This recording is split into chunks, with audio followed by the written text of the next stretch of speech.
अंदर और मणिपुर के मुख्यमंत्री ने अपने पद से इस्तीफा दे दिया है।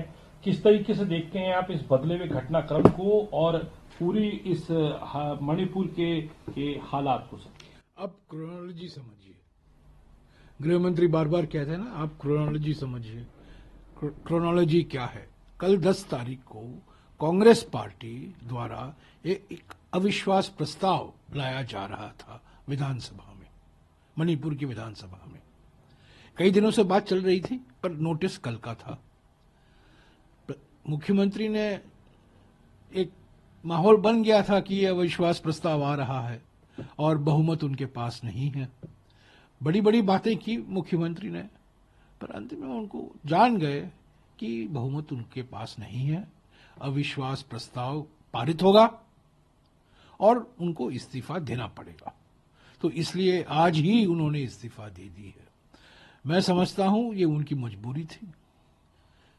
सैकड़ों लोग मारे गए हैं मई 2023 से, 60,000 लोग बेघर विस्थापित हुए हैं, प्रॉपर्टी जलाई गई है, तनाव है। समाज में लोग आपस में जो मिलकर काम करते थे मिलजुल कर, वो वातावरण बदल गया है। एक भय का वातावरण है, शक का वातावरण है। और पिछले 20 महीने से हमारे फ्रीक्वेंट फ्लायर प्रधानमंत्री दुनिया भर का दौरा करते रहते हैं। कल फ्रांस और अमेरिका जाएंगे, पर मणिपुर को नहीं गए हैं। तो ये देरी हुई है। इस्तीफा, मुख्यमंत्री की इस्तीफा जो अभी दिया गया है उसमें देरी हुई है, पर जिम्मेदारी तो गृह मंत्री की है। गृह मंत्री थी, ये तो एक कठपुतली थे बीरेन सिंह। असली सूत्रधार तो गृह मंत्री थे, उनको तो सारा आउटसोर्स किया था प्रधानमंत्री ने। गृह मंत्री क्यों अपनी जिम्मेदारी नहीं पहचानते हैं? इस्तीफा तो उनको देना चाहिए। और प्रधानमंत्री 20 महीने से क्यों नहीं गए हैं मणिपुर? सब देशों, दुनिया भर का भ्रमण कर रहे हैं, हर राज्य में जा रहे हैं, चुनावी प्रचार कर रहे हैं, उद्घाटन कर रहे हैं, इनॉग्रेशन कर रहे हैं, पर मणिपुर नहीं गए हैं। और अभी अभी मैंने पढ़ा 20 तारीख को, यानी कि फरवरी 20 को वो गुवाहाटी जाने वाले हैं। गुवाहाटी से इम्फाल तो आधे घंटे का बिल्कुल प्लेन राइड है प्राइम मिनिस्टर के जहाज में। वो मणिपुर क्यों नहीं जाते? तो ये इस्तीफा पहला कदम है। मणिपुर में स्थिति इतनी बिगड़ गई है कि मैं नहीं समझता हूं कि एक नया मुख्यमंत्री आने से कोई फर्क पड़ेगा।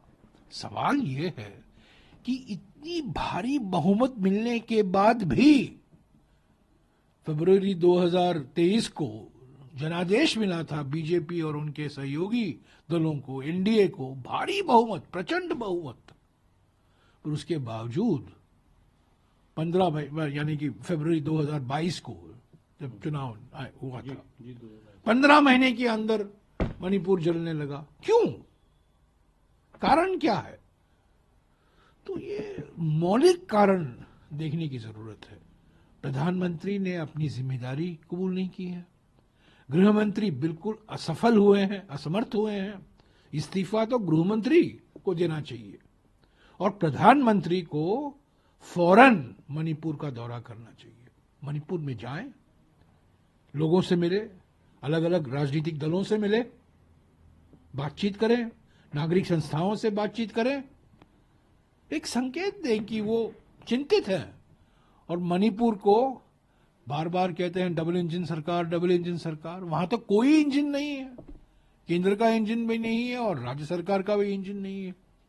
तो आप लोग समझते हैं विपक्ष की एक जो मांग थी उसकी एक थोड़ी सी पहली जीत आप नहीं, ये तो 20 महीने पहले से हम ये मांग कर रहे हैं। मई 2023 से मैंने खुद मांग की है कि मुख्यमंत्री को इस्तीफा देना चाहिए, जरूरी है। जब तक ये मुख्यमंत्री रहेंगे कोई परिवर्तन नहीं आएगा, कोई बदलाव नहीं आएगा, कोई गुंजाइश नहीं है। तो ये मांग हम करते आ रहे हैं। सुप्रीम कोर्ट ने कहा है कॉन्स्टिट्यूशनल मशीनरी बिगड़ गया है। एग्जैक्ट शब्द जो सुप्रीम कोर्ट ने कहा था पिछले साल, कॉन्स्टिट्यूशनल मशीनरी का ब्रेकडाउन हो चुका है, सुप्रीम कोर्ट ने कहा है। और देखिए ना, एक पिछले साल एक रेजिग्नेशन ड्रामा भी रचाया गया था। वो इस्तीफा का चिट्ठी था, फाड़ा गया। ऐसा लगा कि सारे लोग चाहते थे कि ये मुख्यमंत्री वहीं रहें। पर जब अविश्वास प्रस्ताव का सवाल आया और कल अविश्वास प्रस्ताव एडमिट होने वाला था, उस पर चर्चा होने वाली थी, आज ही फोन गया दिल्ली से, संदेशा गया गृह मंत्री से कि इस्तीफा दो। साहिब ने इस्तीफा मांगा है क्योंकि कल साहिब फ्रांस और अमेरिका जा रहे हैं। पर साहिब मणिपुर को क्यों नहीं जाते? सवाल तो यह है। सवाल प्रधान मुख्यमंत्री का इस्तीफा का नहीं है, वो तो होना ही था। पर मुख्य गृह मंत्री अपनी जिम्मेदारी क्यों नहीं स्वीकारते? और प्रधानमंत्री क्यों नहीं आज तक मणिपुर गए हैं? मणिपुर के राजनीतिक दलों से क्यों नहीं मिले हैं? नागरिक संस्थाओं से क्यों नहीं मिले हैं? एक बार मणिपुर के बारे में उन्होंने कुछ कहा हो तो मुझे बताइए। 120 मिनट का लंबा भाषण किया था पार्लियामेंट में और 2 मिनट उन्होंने मणिपुर की बात की। 2 मिनट, और वो भी औपचारिकता थी। Sir, how do we see and Biren Singh, the Chief Minister of Manipur, has resigned from his post. How do you see this development? In the It Manipur was politics? expected. See, tomorrow the Congress party had submitted a no confidence motion. It was admitted for tomorrow, the 10th of February, in the Manipur Vidhan Sabha. The Chief Minister was talking big, but he realized that the majority of NDA MLAs are not with him. The Home Minister would have realized. There was the audio tape issue that is being heard in the Supreme Court, where the Home Minister's name has been taken by Shri Biren Singh. So the Home Minister called the Chief Minister and told him to resign. But the real question is not the Chief Minister's resignation. Why is the Union Home Minister, to whom management of Manipur had been subcontracted by the Prime Minister, what is his responsibility? He has failed miserably. The Home Minister should resign. And what about the Prime Minister? Last time Prime Minister went to Manipur was in January 2022, at the time of the election campaign. After the trouble in Manipur began, on the night of the 3rd of May 2023, 20 months have passed by. The Prime Minister has gone all over the world. He's going to France and America tomorrow. He's gone all over the world. He's gone to Assam. I'm told on the 20th of February he's going to Guwahati. But why isn't he going to Manipur? That is the real question. Mr. Rahul Gandhi has been to Manipur twice. The Congress president has been to Manipur once. Over 300 people have died. 60,000 people and more have been displaced. Crores of property, places of worship have been burnt. There's fear, there's suspicion, there's tension. And Prime Minister does not even speak about Manipur. Doesn't meet anybody from Manipur. Doesn't meet MLAs from Manipur, MPs from Manipur. He has not met the outgoing Chief Minister of Manipur. I mean, now he's no longer outgoing. He's gone out. He's resigned. So this was their compulsion. But my question is, when will the Home Minister be held responsible for the colossal failure, breakdown of constitutional machinery as the Supreme Court called it in Manipur? And when will the Prime Minister, who's going around the world trying to be Vishwaguru, when will he be Manipur Bandhu? Vishwaguru, he wants to be Vishwabandhu.